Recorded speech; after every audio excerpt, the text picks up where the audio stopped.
married. What is the purpose of marriage? Kurathazhvan was the disciple of Swami Ramanuja. He was in a small village called Kuram. It's between Kanchipuram and Arakonam, about 10 kilometers from Kanchipuram. I'm just narrating a small incident from the life of Swami Kurathazhvan. On a night, he was in fact the chieftain of that village. He was the head of that village, that rather a zamindar or a panchayat head. So he was heading that village. He went around the village in the night to know whether people are peaceful. They're all leading a very peaceful life. He saw a small light burning even at midnight. There was some discussions going on. He peeped into the window, wanted to find out what was the discussion at the middle of the night.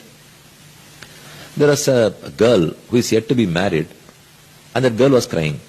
The parents were talking about a mass suicide. Can we all kill ourselves? The girl asked, why for my sake you should kill yourself? The father said, whoever is married to you, your jataka, your horoscope says that that person would die. If you get married, the one who married would die. I don't want to kill someone for the sake of getting you married. If I don't get you married, then we are at fault. So we have no other go. All three of us have to die. Kurathazhvan listened to that. Then the next day morning, he called for them. All the three came. Kurathazhvan said, can I marry this girl? They were shocked. If you marry this girl, you will die. Kurathazhvan said, I won't. I am going to live a very long life. How? He explained to them.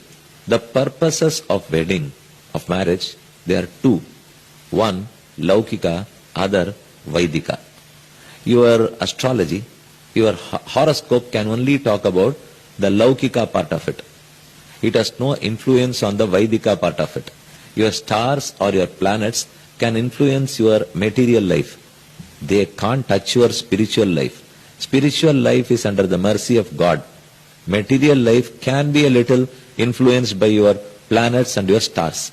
So he said, we will not have any physical contact. We will not have any conjugal relationships. Instead, after getting married, one can do all the dharma. Artha can be spent in the right way. We can jointly search for moksham. We can jointly enjoy Brahman. All these are possible.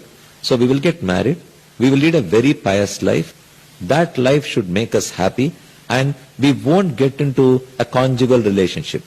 If that is not there, I am sure I will survive for 100 years. They were not quite convinced.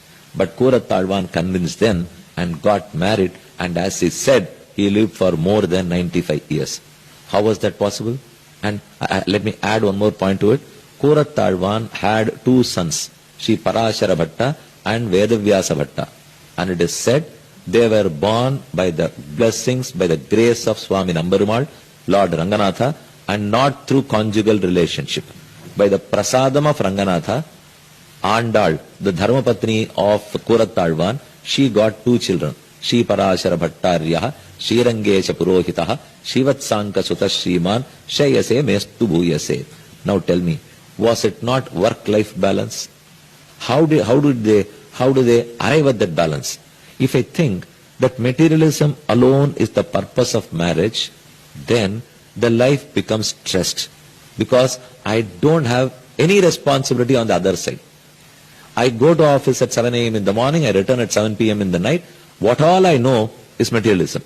Because I think the purpose of marriage itself is to earn money, save money, maintain a good family, high standard of living, have all comforts in this world.